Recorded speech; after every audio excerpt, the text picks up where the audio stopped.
rebuilding confidence, and harmonizing with nature. With over 4 decades of changing lives, your self-discovery archaeologist, get ready to be the best of you with your host, Beverly Zimet. Hello everyone and welcome to the Beverly Zimet Show, where being the best you just got easier. My guest today, calling in from Florida, is Denise Thomas. Welcome to the show. I'm so excited to be here, Beverly. Thank you for having me.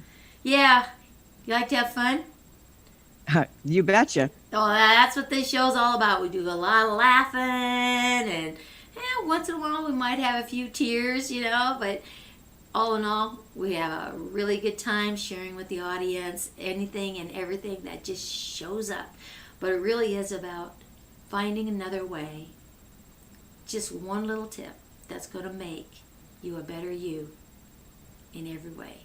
So, what does Denise do down there in Florida? Well, my business is mostly online. I partner with parents to help them put their kids through college debt-free. So they're using other people's money to pay for college and keeping their own in the bank. Now that sounds like a deal. Where the hell were you when my kids are going to college, right? I hear that a lot. I'll bet you do. And I'll bet you the audience out here is saying, oh my God. Well, you know what? I do have grandkids coming up, but that's amazing. So how do you use other people's money to help put your kids through college?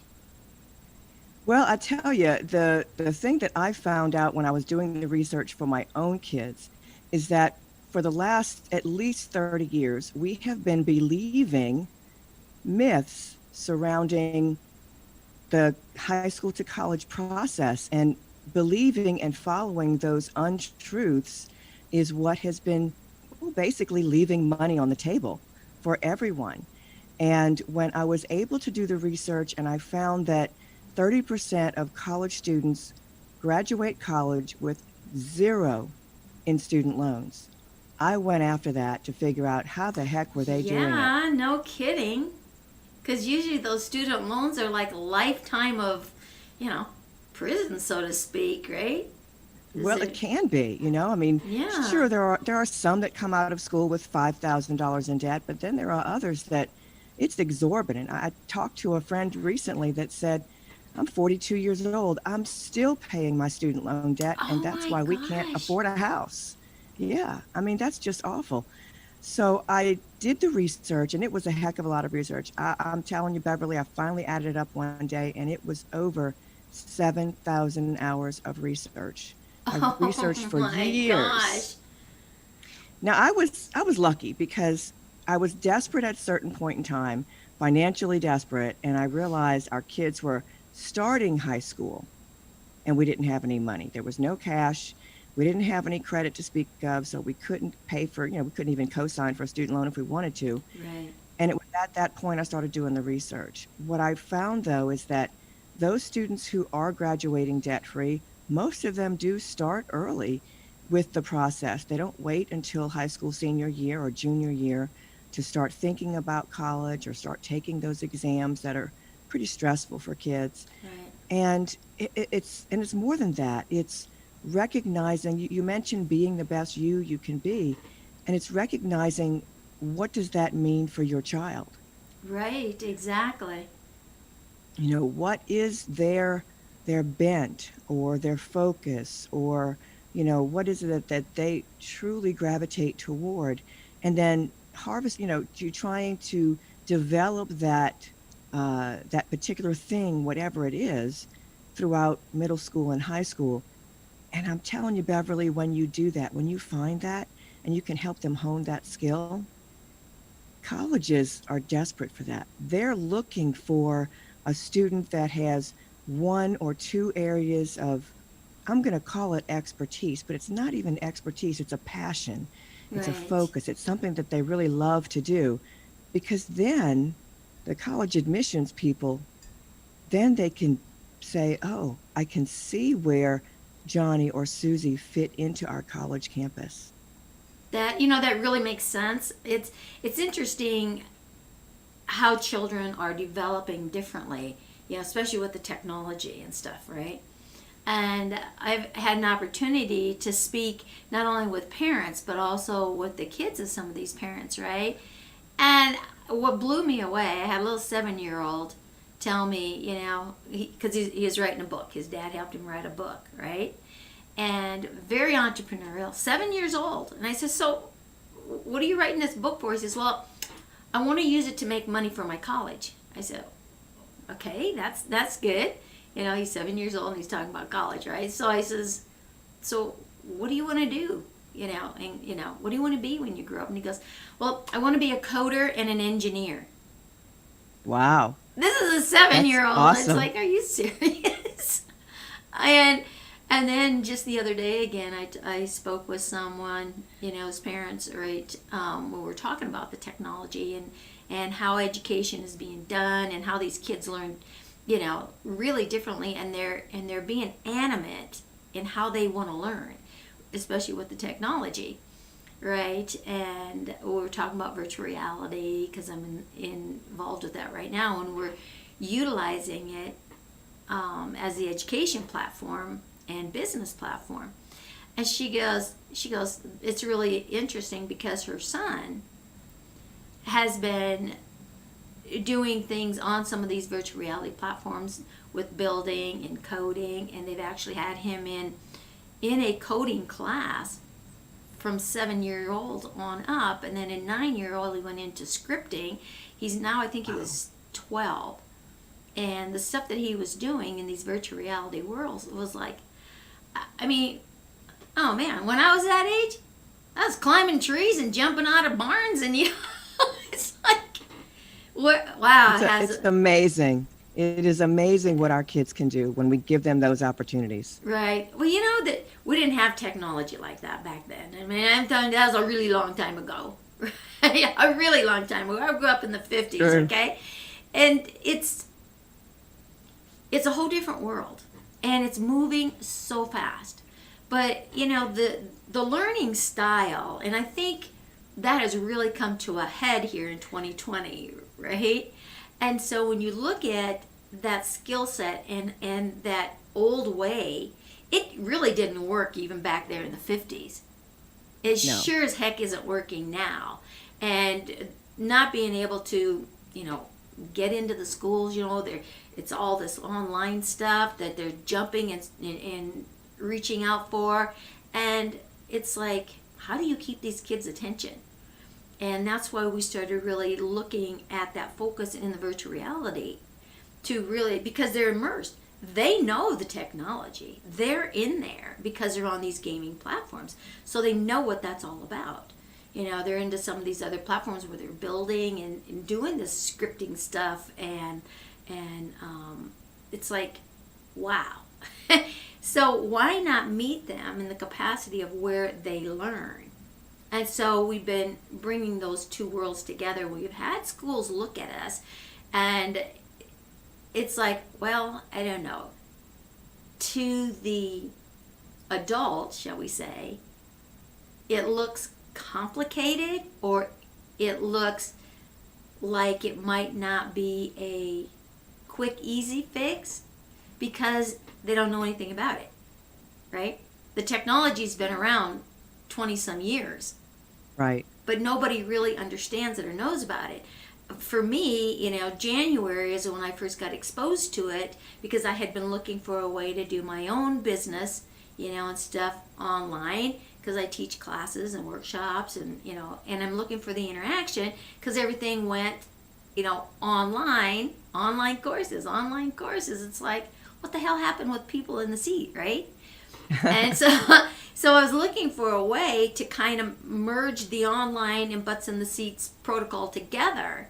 And a friend of mine introduced me to the virtual reality world, but it was the gaming, stuff jumping around. I said, no.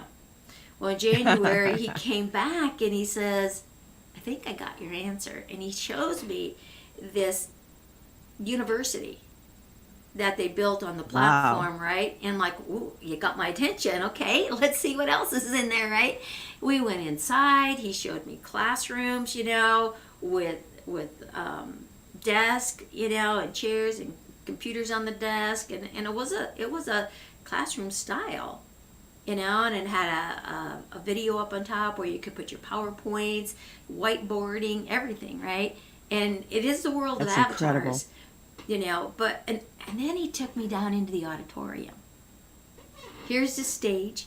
Here's all these chairs out there, right? I'm like, all right, you more than got my attention. What do we do? And we ended up in February turning this into a business. And it's an international business, right? Connecting business to business, networking business to business around the world. And so we're just kind of moving along at our own pace, doing things, and boom, the pandemic hit, and all of a sudden things changed, right? And so we just kind of went from the business aspect into the entertainment, into the education. And so we've had a lot of businesses coming at us, which is really kind of interesting. And now we're doing an event which is for vendors and business owners and speakers and entertainers, you name it. If you have a business, this is a platform to be on, to interact, because it immerses you in, and you don't need the Oculus glasses on the platform we use, and the graphics are spectacular, but it brings people together, that human element, right? So when you're looking at colleges and how kids are learning, a lot of that has been done on the computer for several years and stuff now. Even some of the homeschooling, has been, like your Zooms and different, aspects. But it's gotten even more, adversed with all of that. And so bringing that together and really meeting business where it's going to be done today, because, hey, let's face it, the world is definitely not going back to the way it was. Okay? And so virtual and virtual reality is different than virtual. So with that connection, because you're avatar to avatar. So you are actually talking with a person in there. And we don't have the crazy little avatars. Everyone has a human looking body. You're dressed like a human. So it's business casual. So we've done it that way on purpose to bring people back together, because we're not meant to be isolated. And Right. to do that is really profound. And so to find a way to help these kids really learn on on their level. They're born with this technology in their DNA. Hey, give a 2-year-old this, they might not even know how to talk, but they know how to run this thing. I know, it's hilarious. It's like, what the heck? So, that's some of the things that we're looking to do. And have you found a difference in colleges just in this year in applying, and how colleges are looking to have their teaching going? Does it impact the cost of the college? Has things shifted that way? Is it more? Is it less? Is it confusing? What's going on out there in the college world? Well, it's really interesting you asked that question, because I've seen people ask, well, college shouldn't be as expensive because they have to do it online. Yes and no. The same expense is there for paying their teachers, and tuition, the fee that's called tuition that's on your fee bill, is paying the teachers. That is the education fee. There's another fee that covers maintenance. There's another fee that covers, your dorm room or your meal plan or what have you. There's probably a list of 15 to 20 fees on any college campus fee bill. Right. So when this hit the fan, so to speak, back in March, and colleges had to go to online learning to complete the semester, and of course, a lot of them are going to have to continue that in the fall. What we found is that early back in March, they were giving a partial refund for the room and board. Oh, okay. Well, that, Okay, I mean, which that would which make was sense, right? which Yeah. makes sense, and that was certainly viable for most people. Now, there were students who, unfortunately, were living in apartment complexes off campus, and that's kind of up to the landlord if they want to give a refund of any kind because you have a Right. contract. Okay, so they were kind of messed up there, which of course makes people think a little bit ahead of time of the what if. Parents always have the what if scenario in their head for things. But this was a really big what if because it impacted, more than just the occasional what if my child gets sick and has to come home. This was a big deal. Everybody had to go home, period. Right. But tuition is tuition. Tuition covers what it costs to pay your instructors. And one of the things that parents have to realize as well when it comes to these expenses that colleges have, a lot of those expenses still exist. They still have buildings to maintain. They Right. can't let them go Exactly. to hell in a handbag. I don't, I've lived, moved, bought, sold at least 15 to 17 different houses in my lifetime or more. And what I've learned from buying and selling real estate is that you cannot leave a structure empty with no AC and no maintenance for a period of Right. time. You will end up with deterioration, with mold growth, with all kind of scenarios of problems, which can have devastating effects on the finances of the owner down the road. So although there may not be students in those buildings for the last 6 months, they still have to keep the AC and the heat on. They still have to maintain those buildings. Right. I think that's something a lot of people don't realize. And again, you look at not only the college campuses and their buildings and stuff, but when you start looking at all of the um, office buildings and things, where because everybody was moved home, right? Well, what's going to happen to them now? Because a lot of businesses are deciding that, hey, you know what, this work from home thing is working pretty damn good. Maybe we'll just leave it that way. Which, Right. it's on one hand, you've got all these empty offices and things now that are happening. But on the other hand, look what it's doing for, nature and the pollution and right. So there's there's pros and cons on both sides of the fence. But you really made a good point here because I don't think a lot of people realize that even though you're not in the building, that maintenance thing has to keep on going, like you said, because if it doesn't, it begins to deteriorate, right? And that's Absolutely. and that's a factor. So this is really a good education because it's some things that I never really thought about either. That you know what is that tuition? So that tuition is about keeping the structure that you're being educated in up and running as well. I mean, it's kind of like you know it, but you don't know it until you start breaking it down, like you're breaking it down here.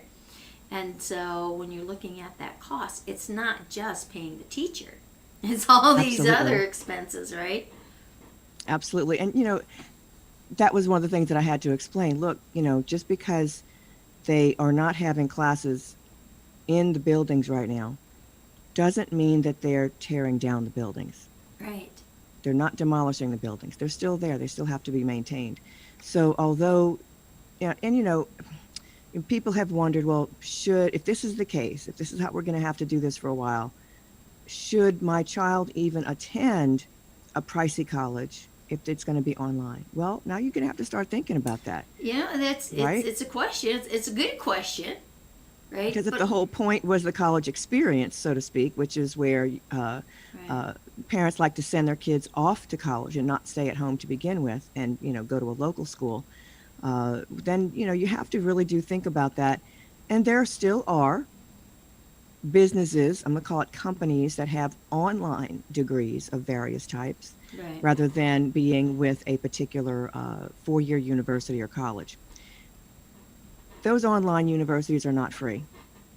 They still cost money. It's not like, 300 or 600 bucks. They're still Right. they still have plenty of zeros on there in the tuition side part that I'm saying. But it's not going to be as much as something that actually has a structure that they have to maintain. So that's a given. But I will say that there are a few changes that are being accommodated to right now with entering college and university because of the situation we find ourselves in. Right. For example, when everything went online, the ACT and the SAT exams, they were trying to handle them as online exams such that the individual, the student, would take it in their own home. Didn't go very well overall. There were a lot of glitches and a lot of problems with the entire system of getting it done that way. Right. Uh, and when they wanted to go back to doing it in the schools in the fall, which was awesome, I applaud them for trying to do that. But with every county, city, and state having their own rules as to when and if people could gather and how many, and trying to spread kids out in a schoolroom, schoolhouse, a building, having to have and hire more proctors because you couldn't put 20 kids in a classroom. Maybe you could only fit 10 or 15. So now you had to have more classrooms, Right. more proctors. It became a problem. At the last minute, schools were canceling those exams. And parents were getting angry with ACT and SAT because they weren't warned. They would show up at the high school and find out that the exam was canceled. Um, but what they didn't realize is that notifying you was not ACT or College Board's responsibility. Notifying you was the school's responsibility. Right. And so there have been a few test cases, and I don't know if this is going to continue, but I hope it does. ACT actually had a few areas where they were in control of where the exam was being held. They were going to maybe rent out some hotel conference rooms and things like that and hold the exams there so that they had control and were in charge of notifying the parents if there was a problem. But hopefully that went well, and hopefully they'll be able to financially do that elsewhere to make this easier for the parents and the families. On the flip side, the colleges and universities, a large number have now gone test optional. In other words, students don't have to turn in an exam if they don't want to. Well, that's interesting. Now, before COVID hit, there were 10% of colleges and universities in the U.S. that were test optional. But they were not test optional for the purpose of, well, if your kid does great and has a great GPA, they do great in school, but they're stressed out when they take these high stakes exams, maybe they don't want to turn in their exams. No, the purpose of being test optional is for the school. Because one of the ranking points, one of the ways that schools are ranked is by average incoming freshman test score. Well, The now that's only interesting. Think about it. The only kids not turning in those exams had poor or maybe not so wonderful average test scores. And they would prefer, maybe they did get a 3.8 or a 4.0 GPA, but those ACT and SAT scores weren't so hot. So they chose to apply to schools that were test optional and not turn in those exams. So overall, being a test optional school allows for a higher ranking for the school. It's just inevitable. They can't report what they don't have, Right. right? Now, because of COVID, for the next year or two or three, many schools are going to be test optional.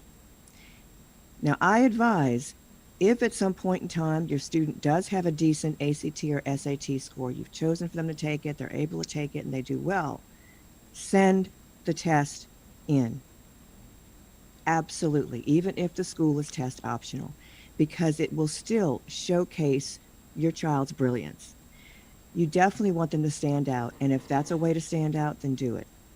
You know, it's interesting how we put that stigma, on things, right? I mean, how many people do you know, and we've seen this all over, where they may have the highest score, of intelligence and be able to take tests and just, shine right up there, 100%. But but their function in the world is like really sucky. You know what I'm saying? Oh yeah. Oh yeah. And we've seen businesses, and startups, and it's like, how does that person over there, you know, eh, eh, make make this business and do this and become a six-figure income, and he's like dumber than a box of rocks, is how people are thinking, right? Well, obviously he knows something you don't know. Exactly. Exactly. So just because you can get a high score on a piece of paper doesn't mean that you're creative, resourceful, resilient, Or that you can communicate with people, right? Exactly. And So, that's one of the things that Google found when they started their company. In their first few years, they only hired from what I would call very expensive name brand colleges. They figured they've culled the herd. They've only right, got the best of the best, so we'll hire the best of the best. Well, after a few years, they realized, this isn't working out so well. And they right, stopped that policy. And you can look that up. It's definitely on the internet. It's pretty easy to find. So what I tell parents is don't think that you have to have your kid attend a top 20 school or a name brand school. We have over 4,000 four-year colleges and universities in the US. There is a school for everyone. right, Look for something that's a good fit, not just, it has the college major, it's in the right climate or has the right clubs, but is it a good financial fit for your family? Because in the end, that's what's going to really matter right, when they get out into the world. Are they going to get stuck with a buttload of debt, or are they going to be able to actually live their best life? right. And again, we go back into that stigma thing. It's like, oh, well, I graduated from Harvard. Okay, so you still put your pants on the same way I do, right? And so again, when you start looking at that, and you mentioned something earlier in this conversation, was finding that passion, right? Because when you can reveal that passion and then go for it, life changes. How your learning curve, your commitment, everything that transpires from that point shifts. Absolutely. And I mean, I can go back, in my history and look at, school. I hated school. Oh my God, I fought my way through school. It's like, who cares who discovered the Mississippi River? It's like, oh my God. I was a little rebel. I really hated school. I can't say I hate very many things, but I hated school. I didn't like reading. I didn't like writing. Here I am, an author now, right? I speak on stages. I'm running this show, But what happened was I reached a point in my life where I recognized what I was passionate with, what really got this person excited, Exactly. and And I went think a for lot it. of a lot of parents aren't looking for that. Um, it's not something, and I'll be honest with you, with my daughter, it was easy because she started ballroom dancing at age 9 because her grandfather taught her. My son was a little bit different. It was a little hard to pinpoint his bent, his passion, because he just did everything well. But at the same time, there was no, I couldn't see any passion in what he was doing, but he did it well. So it was kind of hard. But what I did notice, if I paid close attention, there would be this glint in his eye, but it wouldn't last very long. You would see it and it would disappear, Uh huh. as if he didn't want you to know what he was feeling. But one of the things that I figured out early on is that we really need, as parents, to evaluate and look at what our kids are doing during middle school, actually. Right. not Right. just waiting until high school. Because if you think about it, back in my day and back in your day, we applied to college late high school. Oh It yeah, was it was usually literally, senior year, if it you're was gonna. not just senior, it was late senior year, Yeah, January, February, March you exactly. applied, right? Well, today they're getting those applications in early senior year, usually anywhere from August to November, but usually earlier than later. Right. That means you already are short 1 year of showing leadership capabilities, etc., because you can cut senior year out of that possibility. And when a child is going into high school for the first time as a freshman, they're already kind of, quote, dazed and confused because it's a new environment for the most part. Very Right. many, it's, definitely a new environment for them.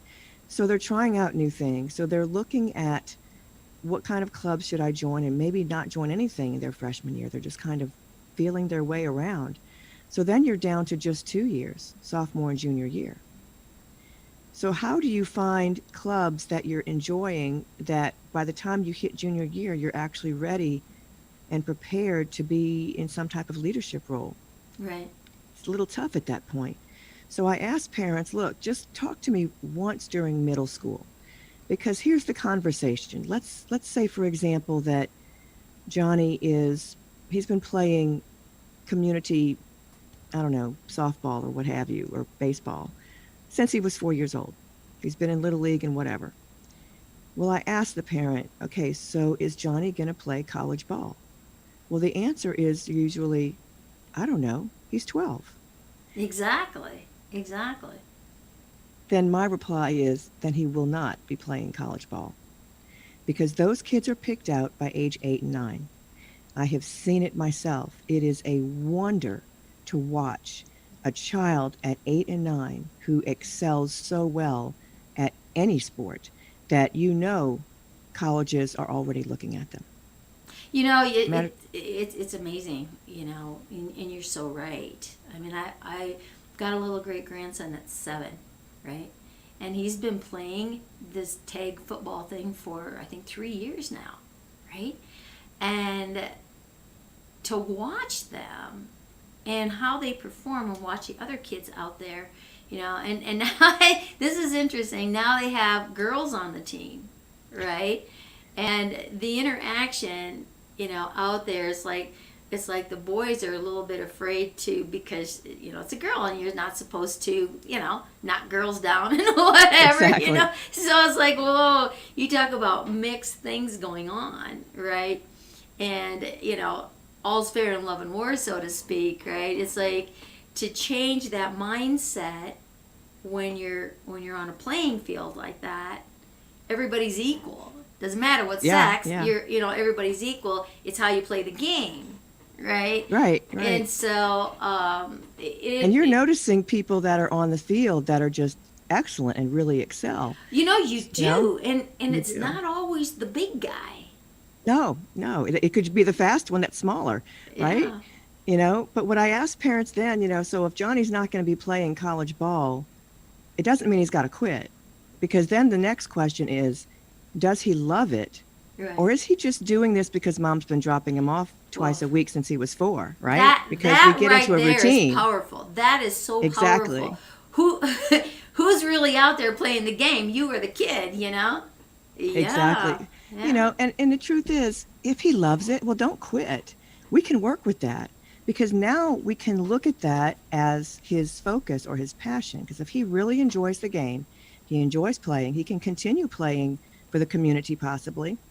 And he can now consider maybe assistant coaching Little League while he's in high school. Right.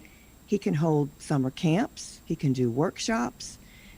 We can cover employment. We can cover self-employment. We can cover leadership skills. We can cover community service, all with one activity, but in these different areas of that one activity. That's what the colleges are looking for. What you have to remember is that the college application has different sections. They Right. have an honors and awards section, community service, employment, extracurricular activities. And if you can put one item one thing that shows up almost everywhere, you are golden, because that's where the college can now literally see how you fit into Right. their campus community, you know? So that's a really important thing to do early on. Another thing that I found, again, experience is a teacher, right? It's the best teacher.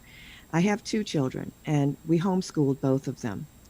Well, when my daughter was a high school senior, she was applying for some of the senior scholarships for the different schools.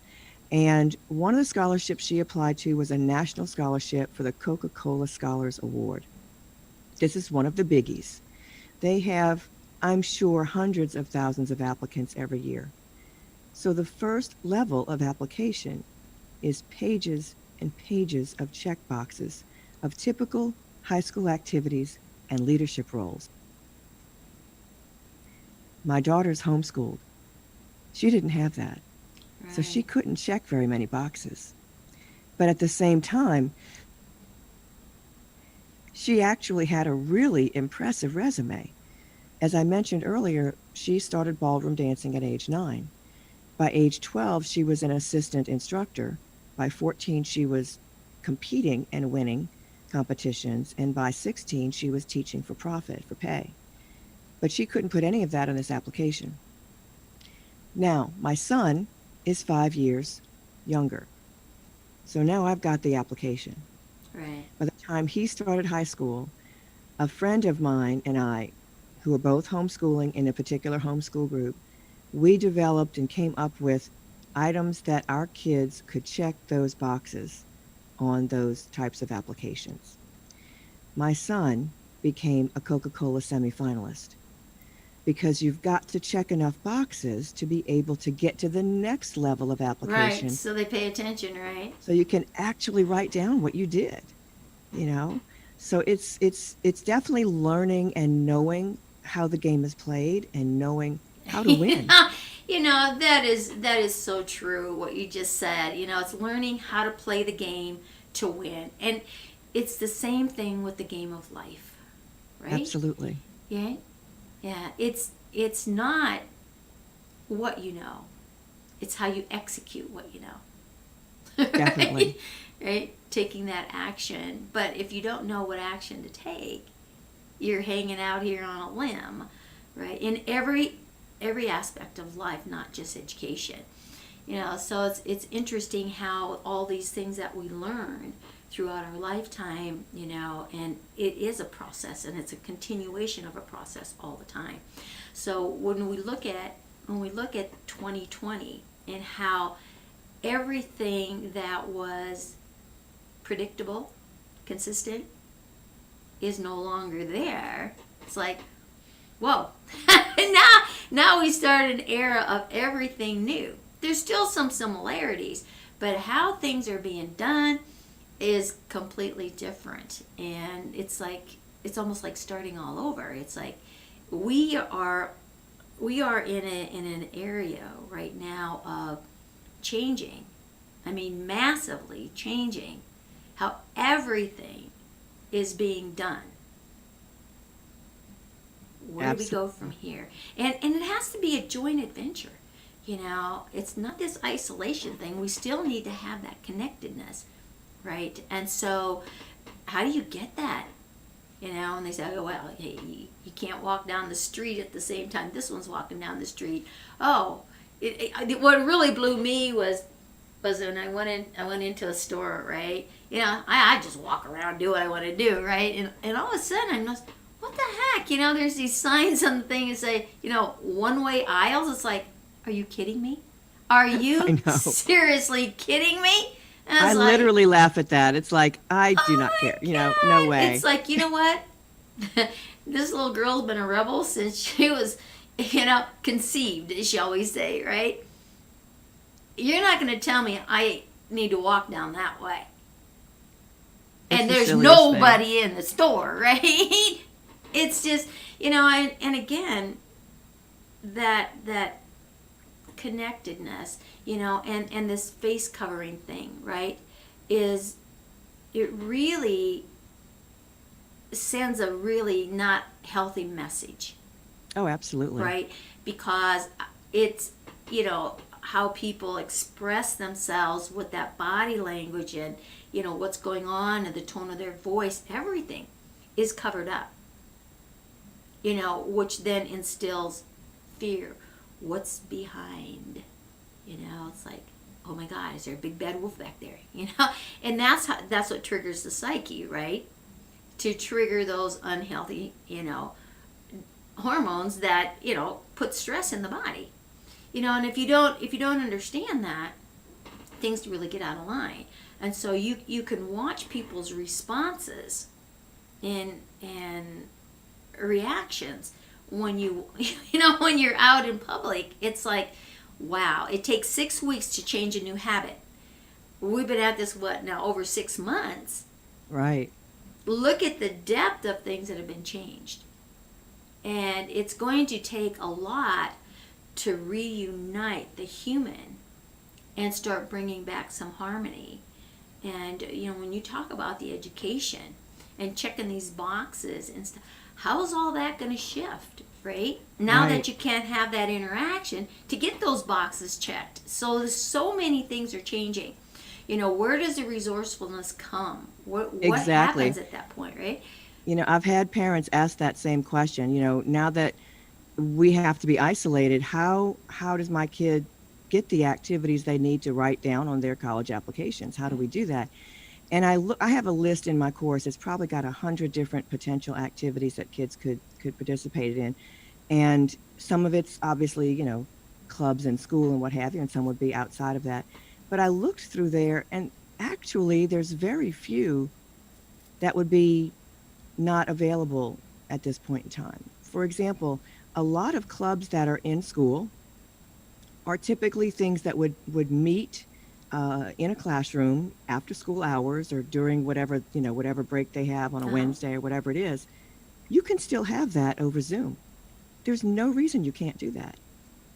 It's just activities that would require a close contact that you'd have to reconsider potentially as a family or what have you, right?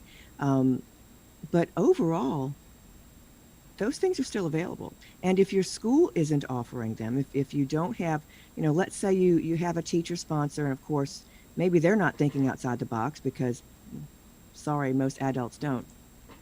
Then that's a fact. Sorry, So it's just the way it is. It just is. So maybe then a student who says, I really miss our chess club.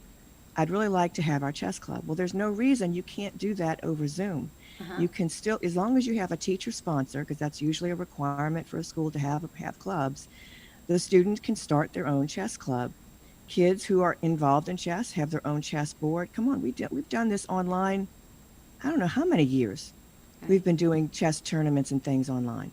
So there's really no reason that your student can't continue doing some activities, even though they're online. You can even do community service online. What if there is a particular charity in your area that needs envelopes stuffed for a fundraiser?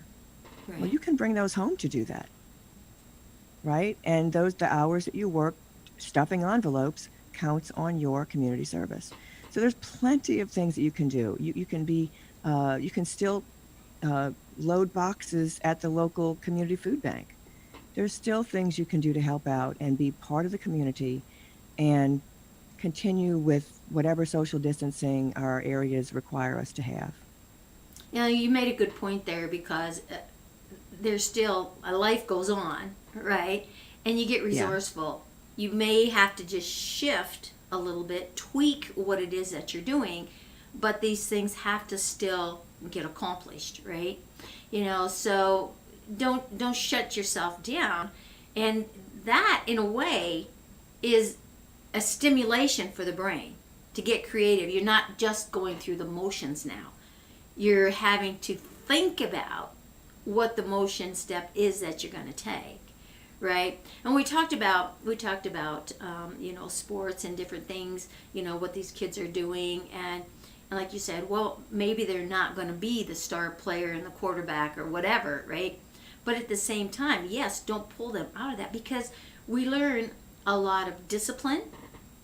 We learn stamina, we learn drive, we learn, how to stay focused. So there's so many attributes that, sometimes we don't learn, and sports will help bring that out. Sometimes the aggression can go the other direction. Of course, we live in a duality world, right? So what you got over here, you got the opposite over here. That's right. Finding that harmony and that balance. And what you're doing here for financial is, where do you find that balance? How do you take the passion of the child, what the child is looking to do to have as a future, and bring that together, and make it a match with the instructor in a capacity in how the child is going to learn and be there 100%, and then get the outcome that they're seeking. And when you start putting, that in order, it really begins to make sense. And there's so much of that you don't think about. So the stuff that you were sharing today here, Denise, is really pretty powerful, because it puts a different thought process in the brain of the parent, but also in the brain of the student, right? And it gives you a lot of food for thought, things that you would never think about, and then all of a sudden it's last minute, and you got all these check boxes and all these questions. You're like, what the heck? I didn't know any of this, right? So it's the awareness, and it is being aware. It is. Yeah. It's knowing, and it's unfortunate, and I understand why this is, but high school counselors they're not talking to kids or families about college until at least junior year, Right. because that's when they'll take the PSAT exam. That's when usually late junior year, they'll take the ACT or the SAT. So traditionally, most high schools have one high school counselor. They don't have a separate high school to college type of counselor. So that one counselor handles everything that's going on in the child's and you got home. 1,000, 2,000, 5,000 students, and it's like one person, not so good. Exactly. So it makes sense that they wouldn't really even want to start handling those kinds of issues when it comes to college early in freshman year. They've got enough on their plate. I don't blame them one bit. And a lot of times that counselor is there because the kid got in trouble, right? That's exactly right. They've got more than just college on their mind. They're working with families with issues, divorces, and deaths and medical issues and all kind of things, behavioral issues, as you mentioned. So, it's really the parent. When my kids were coming up, as a homeschool family, I am their high school counselor. Right. But that role needs to be taken on by parents who have kids in traditional school as well, because those counselors, A, they just don't know everything, but number two, they don't have time to research for scholarships and colleges for your child. Yeah, exactly. Just like you, as a parent, only know a handful of names of colleges and universities. And it's always the ones that you hear out in the news, right? And the reason they're out in the news is because they're paying for advertising. Exactly. It's funny, we have this every fall around October, November, the U.S. News and World Report comes out with their college rankings. What parents don't know is that this is just a popularity contest. There is no outside authority ranking colleges on student outcomes or quality of education. Period. Whoa, now that is sad. That is so sad. Wow. My youngest grandson just graduated last spring, right? And my daughter put him in homeschooling from 3rd grade on. And he loved it because it was like he was learning so much more. They had a lot of interaction. They had field trips. They had like 3 and 4 field trips a month where they interacted with the children, because that was one of the big detriments. They're saying, oh, well, your kid's not going to be conformed because they're not around other kids and stuff like that. But, it's not true. The homeschooling isn't mom and dad sitting down here and, reading the books with them or whatever. But it was interesting, the school that that he was in, you know, the stats that they had, and other homeschooling and even some of the public schools were trying to shut them down, saying, oh, well, you don't have this level for graduation, you don't have this, and they haven't been, whatever. Because a lot of the students that were coming to the school were kicked out of their schools, right? Well, they don't have a long track record with them. They maybe had just their junior and senior year, but that didn't count. Yet they had their stats for graduation was high, but they didn't have the overall length. I mean, it was so asinine, some of the stuff that they were saying. Well, we're not going to give you funding because you don't have this and you don't have that. It's like, what is going on here? They are getting an education. They're taking kids off the street, troubled kids, and they're saying, hey, you matter. Yeah. Let's find a direction for you. Let's find a focus. It was amazing what they were doing. And now, the way the world has gone, all of a sudden, they're being looked at from a different perspective. Right? Well, and it really concerns me, and it should concern all homeschoolers in the U.S. that so many are now, let's face it, as soon as COVID hit and everybody had to come home and quote homeschool, although they weren't really homeschooling, they were bringing school home, which is a totally different thing. Exactly. The difference is this, if someone is asking, when someone else is in charge of the curriculum, is in charge of the grading, is in charge of, well, basically they're responsible for everything, and all you did was sit there and make sure they did their work and they sat in front of a computer, you're not homeschooling. Right. Homeschooling, the parent is responsible for everything. You are the school. You make all the decisions. Now, that said, when it comes to the legalities of homeschooling, I predict that those who are homeschooling are going to have to really be alert and aware of what's going on in their own home states, because every state has different rules and laws regarding homeschooling. Right. Okay?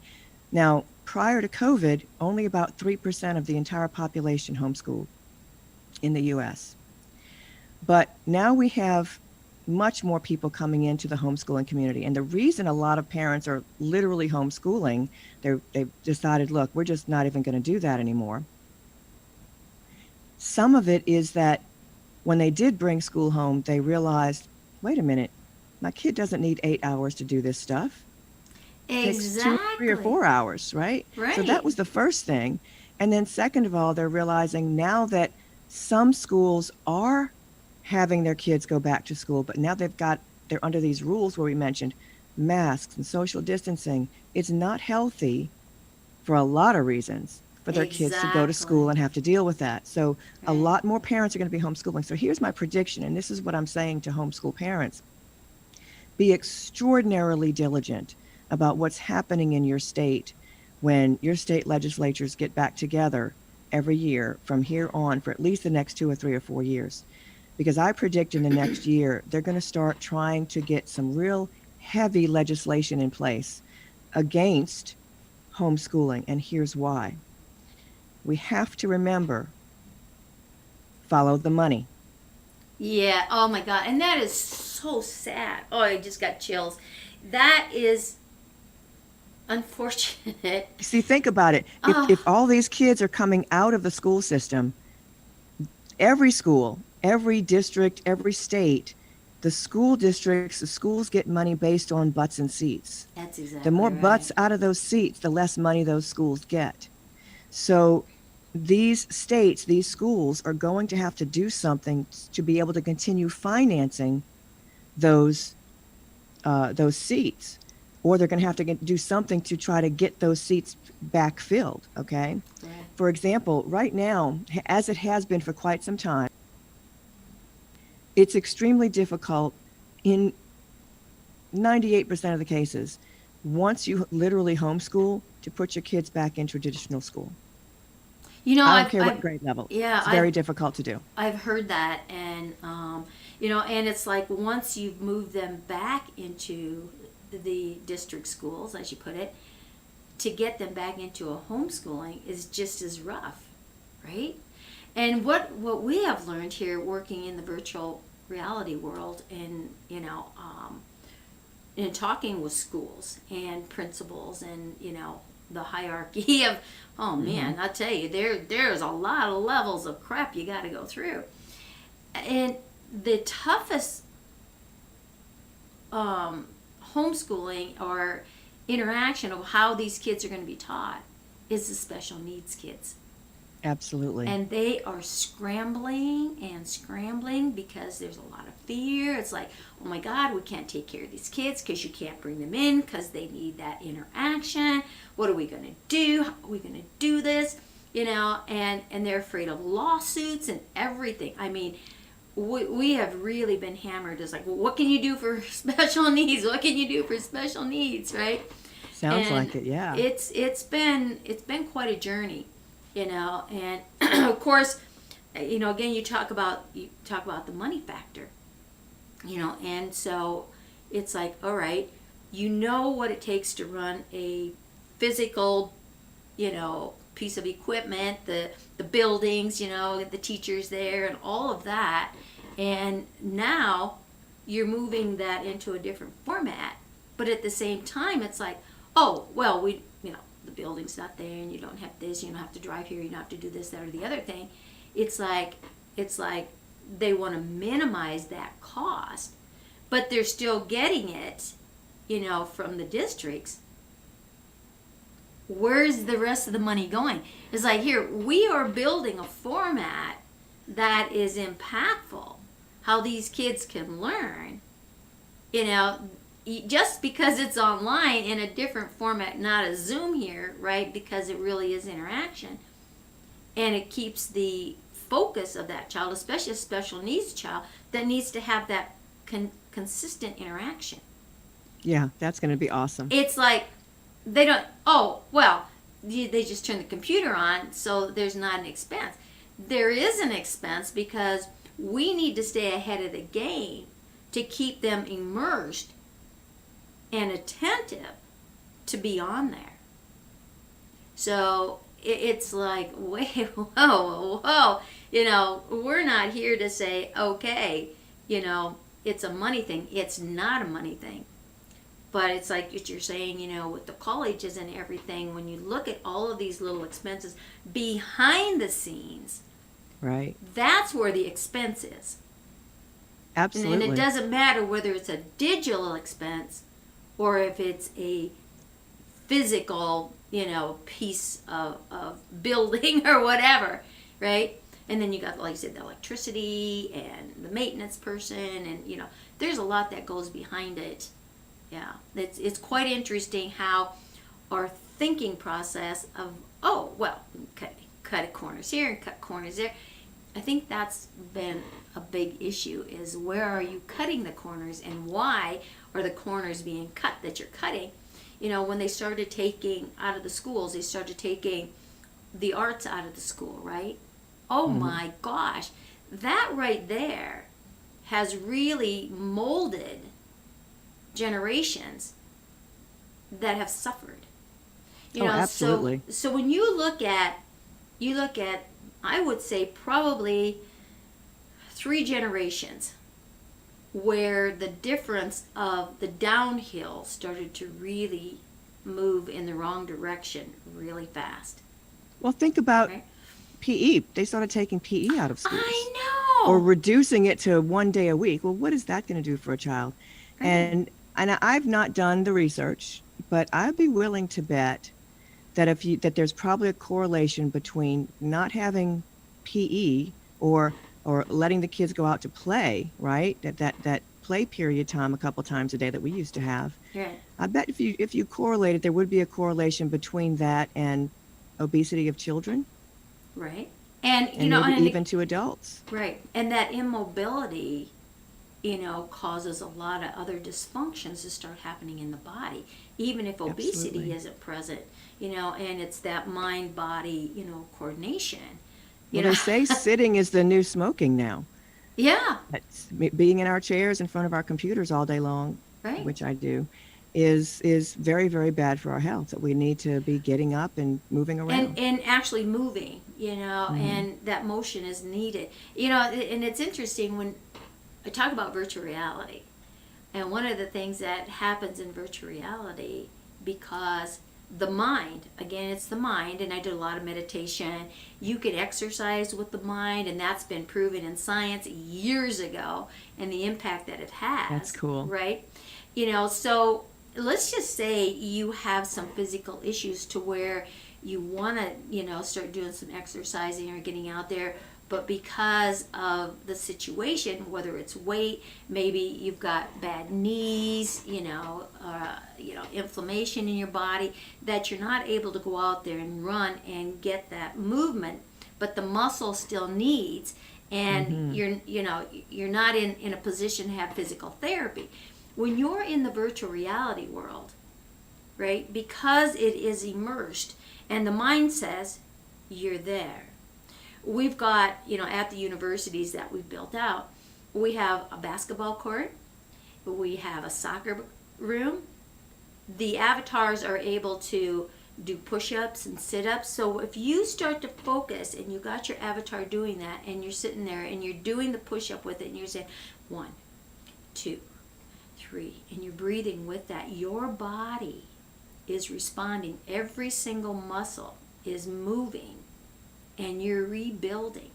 We have a track. It's a mile track that when you get that avatar running and you're steering that avatar around this track, you're immersed in it, and you're feeling it, and you're running because your mind knows, your muscles know. And you do that, I promise you're going to notice in a couple of days that, oh my God, how come my muscles hurt? Because they've been triggered. That's They've been awesome. triggered, right? So there's a lot of great things that can come out of this, health-wise, as well as education, as well as business. It's not just for gaming anymore. That's awesome. That's Oh, fantastic. Denise, we could talk on this subject forever. This has been a beautiful, informative, like we've been here for an hour. It's like, where I did the know. time go, right? I want to thank you so much for sharing. And if the audience wants to reach out to you, how do they connect with you? The easiest way is by my website. It's called getaheadoftheclass.com. Well, now that's pretty easy. Get ahead of the class, right? That's That's the pretty goal. simple. That's exactly right. And get ahead of everything, right? So getaheadoftheclass.com. Check Denise out. Comment below. Grab her name down here. Find her. I'm sure she's all over social media. She's going to be your go-to girl, especially, with the changes, because she's staying up on it. This is her passion, right? Look at that smile. The information that she has shared is priceless. And so again, thank you so much, Denise, for being here. We might have to get you back and get you on another level, right, with some of the new changes that are happening. So Well, thank you. thank you so much, Beverly. And definitely, y'all get in touch with me. The earlier, the better. This That's is right. one last little tip that I'll share. Scholarships begin in kindergarten. Whoa. Whew. Got chills all over my body with that. And and I would have to agree with you on that, talking to kids and parents of kids now, and what they're teaching these kids at these early ages. I mean, I have great granddaughters, right? And actually I got 4 of them. I got 2 girls and 2 boys. It's interesting to watch them. And when they were in 3rd grade, they were teaching them algebra. It's like, are That's you kidding amazing. me? Oh my God. And they're teaching languages, but again, the neurotransmitters that are in the brain, it's the best time for them to learn because they pick It things up is. faster and faster. And when you talk about languages, they're saying, oh, when you reach a certain age, the neurotransmitters don't grow, and you can't have them. Well, that's a farce, right? If you want to build new neurotransmitters, learn a language. That's Learn a right. language. But you are creating neurotransmitters all the time. But when you stay focused, those neurotransmitters become a part of your activity, a part of your cell memory, and a part of who you are. And that brain continues to grow. A stagnant brain shrinks. And then we wonder why we have some of these issues with memory and, all those other little funky issues, right? It's not because you're getting old. It's because you're not doing anything. And we mentioned about sitting. Get up and move. Do something. It's how you put things into action. And we talked about that at the beginning, right? Everything takes action. So, Denise, thank you so much again for being here. It's time to go out and say, be that best you that you can be, because Denise and I are going to be the best we that we can be. And we'll see all of you on another show. Bye.